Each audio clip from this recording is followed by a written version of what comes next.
Waouh, monsieur, vous parlez l'anglais? Oh, oui, oui, je parle. Waouh, votre anglais est très bien, hein? Non, mon anglais n'est pas encore bien. Vraiment? Mais vous êtes très bien expressif. Ah, Mon anglais est mauvais. Ça vous arrive de vous comporter comme ça?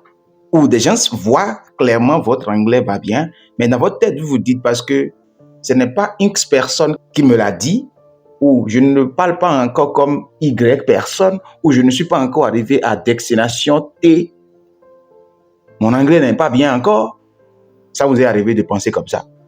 Aujourd'hui, dans cette vidéo, je vais partager avec vous 3 de ces raisons qui causent ce problème dans la tête de beaucoup d'Africains francophones aujourd'hui. Et comment s'en sortir? C'est un gros piège. Juste après ceci.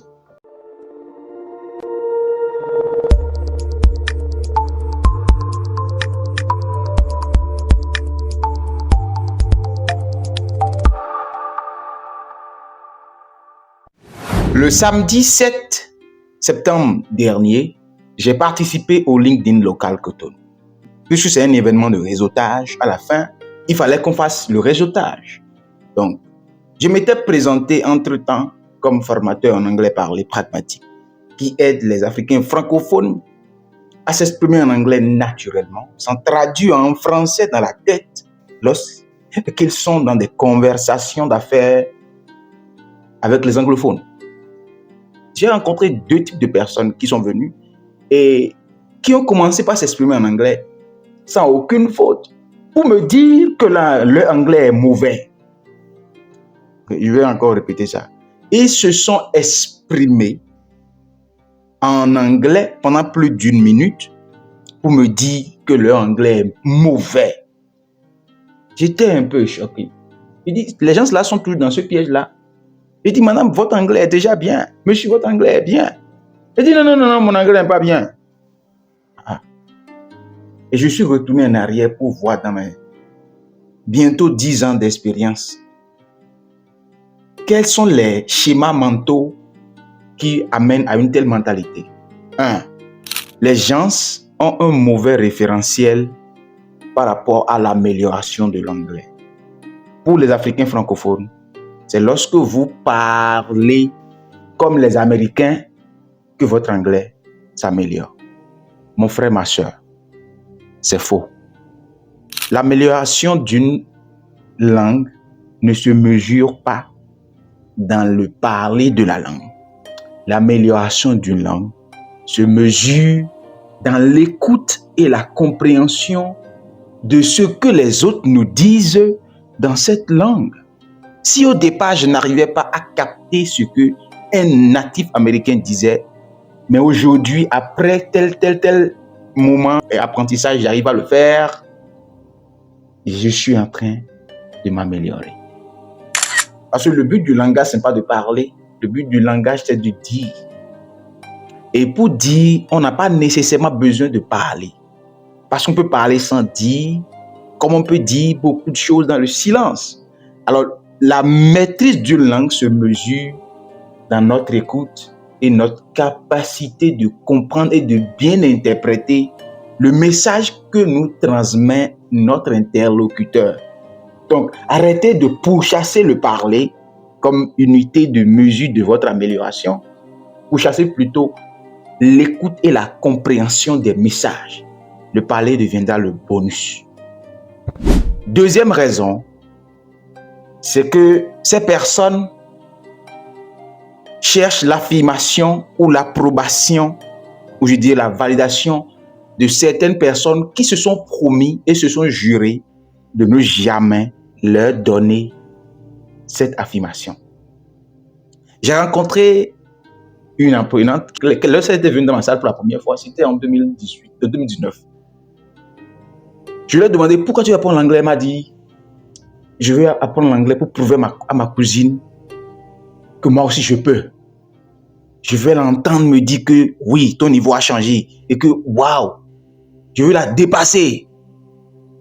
Je dis, mais apparemment, tu n'es pas encore prête à parler l'anglais. Elle était choquée. Vous êtes qui pour me dire ça?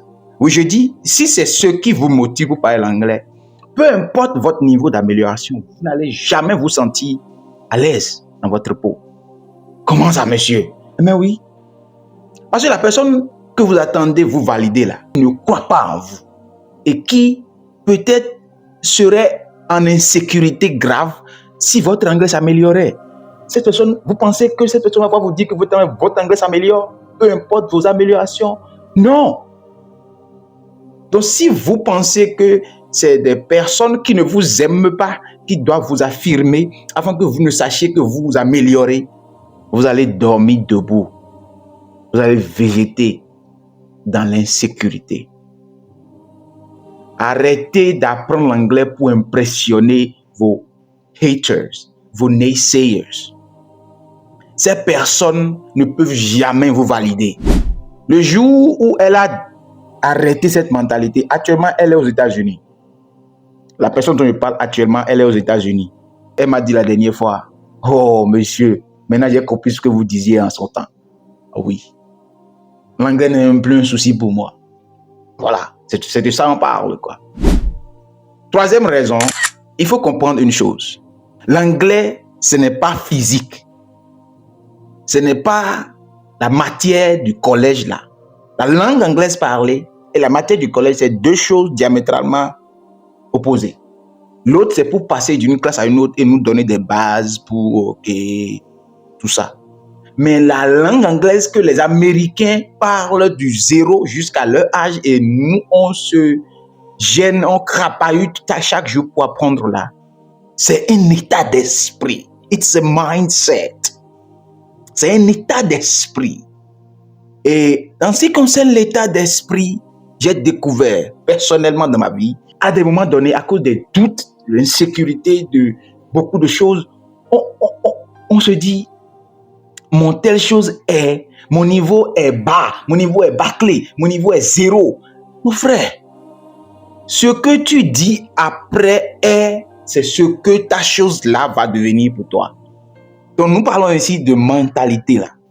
Et pour acquérir une mentalité, il faut arrêter de penser d'une façon donnée, de dire certaines choses parce que le pouvoir, c'est sur notre langue. Acceptez vos efforts. Vous avez fait beaucoup d'efforts jusque-là.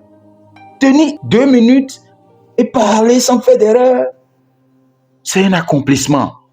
Ton anglais s'améliore déjà. Je veux te dire ça. Si tu arrives à faire déjà une phrase, ton anglais s'améliore. Sois reconnaissant de l'effort que tu as fait jusque-là. Parce que tu le mérites. Toute ma vie, quand j'ai attendu que les gens me valident, je me suis invalidé à la fin. Toutes les fois où j'ai attendu que les gens m'affirment avant que je ne croie que ce que je fais est bien, j'ai abandonné. Mais parce que le Dieu que je sais est un Dieu de deuxième chance, il donne toujours de nouvelles chances. Nous sommes toujours debout. Donc ne tombez pas dans ce piège. Personne n'a le marqueur de l'amélioration de votre anglais. C'est juste des opinions des autres. Ne vivez pas sur l'opinion des autres.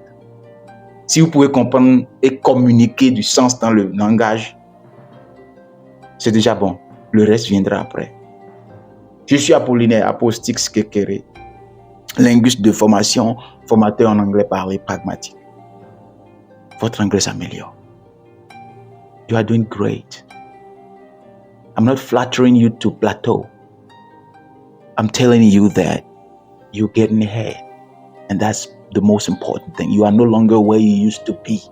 That's what we were trying to say. 1 plus God is always the majority. Une personne plus Dieu fait toujours la majorité.